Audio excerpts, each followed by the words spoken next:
Hey, what's going on, guys? Thank you for tuning in. This is Alex with PCE, and I'm going to show you today how to take the Slam grand piano out of this shell, set it up, and try out different keyboards with it. So stay tuned. So what we're doing is removing the case while it's upright. So let's go ahead and delatch this. You must make sure to never lay this case down. This case stays up the whole time, so it stays vertical, not horizontal. Also make sure you have a dolly around with you, like so, and make sure it doesn't run away too far. So once you have your lid off, this lid holds, we'll open this up for you. This lid holds the 3 legs and also the sustain pedal stand. These get attached. So before you take this thing out, we take these things out. So as you can see, get these. All these 3 legs are exactly the same. The only one that's not the same is the sustain pedals. Okay, so once you have the piano open and your lid's properly stowed away, we're going to attach 2 legs only. We're leaving 1 leg unattached and the sustain pedal, and I'll explain that after.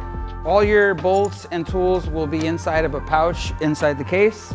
Usually you're going to want to use the shorter screws when you get closer to the box where the piano sits in, so the screws don't come up and hit your piano. There's also labels on here. This says use long bolts. That's what you want to follow. If you're looking at the bottom, you're going to want to put the legs on the top and the very back of the piano. So this is the front where you play, and this is the back. You're going to leave the bottom one and the sustain pedal not screwed in yet.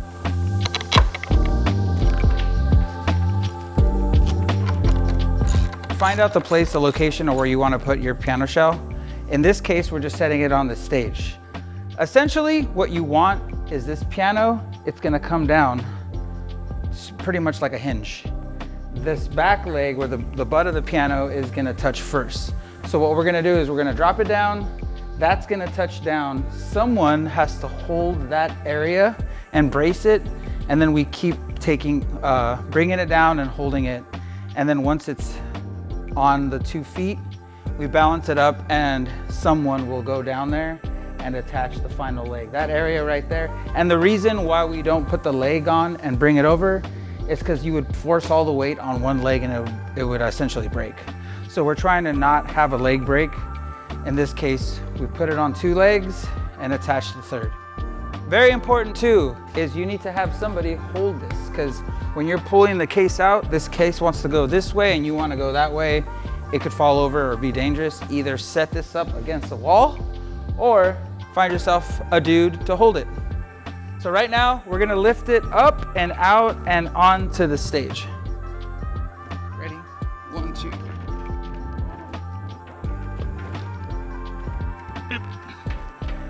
Cool. The whole thing is on stage. We can actually move this case now. Yep. We're gonna bring it down and make sure the back of the piano comes down first. Once that leg touches, we continue. I walk over. Hold it, you got it? Oh yeah. Yep. Okay. So now you've got it held from all 4 corners more or less.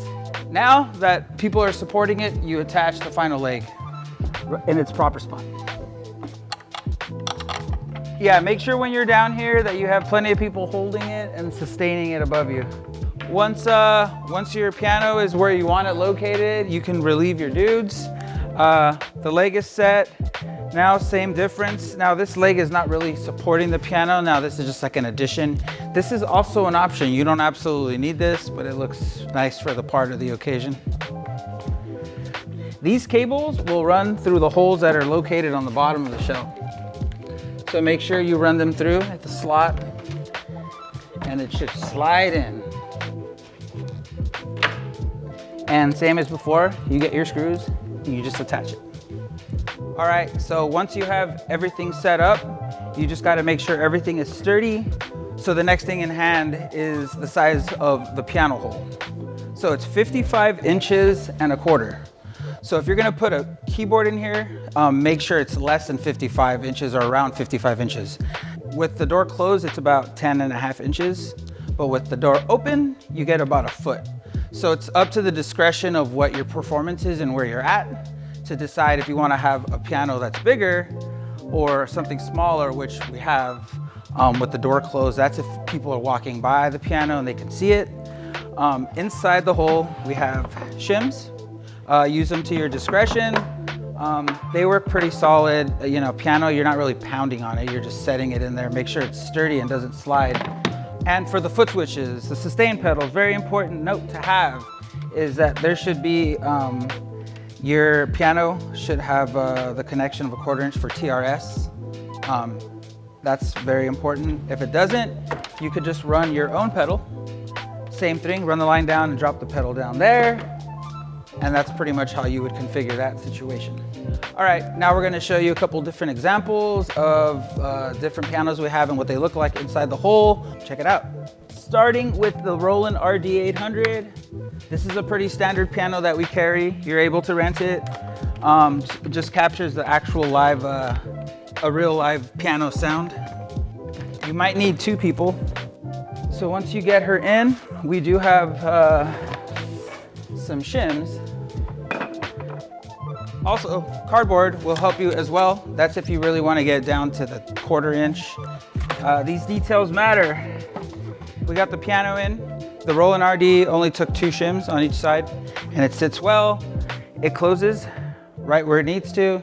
You see what you need. Now we're gonna hook it up to a speaker. Same thing as before.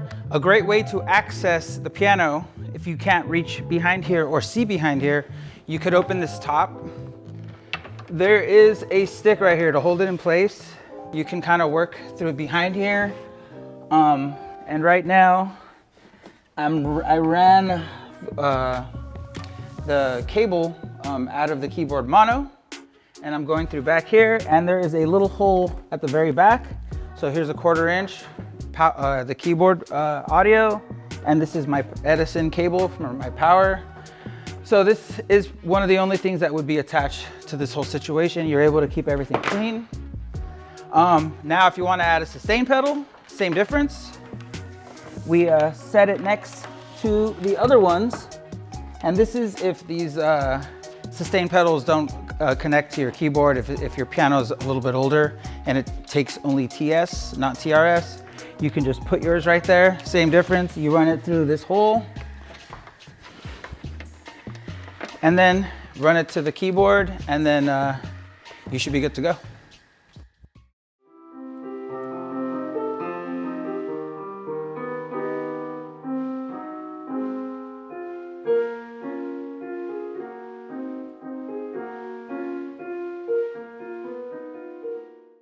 So here's an example of an unlikely situation, but might happen, and it just kind of depends. Now, if you want to use a Nord Stage 4, has a particular piano sound. This obviously fits really nice in. In this case, the door closes, but it's already touching some of the buttons. Now, if you want to have this close, you know, we recommend the Roland RD800. So obviously you can see lots of different functions, lots of different options. We'd be happy to supply this for you guys, so just hit us up. Thank you for watching. Have a good one.